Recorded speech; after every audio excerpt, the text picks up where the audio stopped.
سعودی عرب نے عمان کی ثالثی میں ہونے والے مذاکرات کے فیصلوں پر عمل درآمد کرانے کے لیے عملی قدم اٹھا لیا۔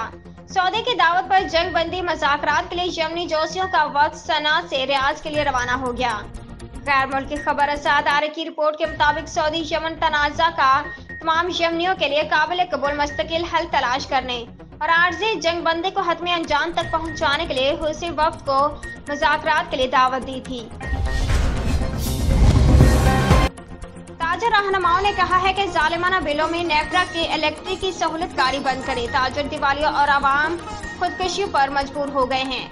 تفصیلات کے مطابق بہادر آباد میں نیفرا کے دفتر پر تاجر رہنماؤں کی جانب سے علامتی دھرنا دیا گیا۔ اس موقع پر تاجر رہنماؤں محمود حامد، عتیق میر، شریف میمن اور آصف گلفام و دیگر کا خطاب کرتے ہوئے کہنا تھا کہ نیفرا ظالمانہ بلوں میں کے الیکٹرک کی سہولت کاری کر رہا ہے۔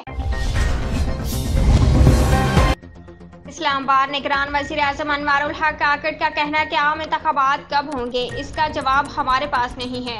الیکشن کرانا الیکشن کمیشن کی ذمہ داری ہے، ہماری نہیں ہے۔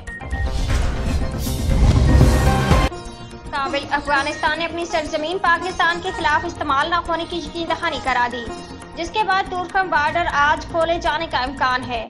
تفصیلات کے مطابق افغان عبوری حکومت کے وزیر خارجہ مولوی امیر خان متقی نے اپنی سرزمین پاکستان کے خلاف استعمال نہ ہونے کی یقین دہانی کرا دی۔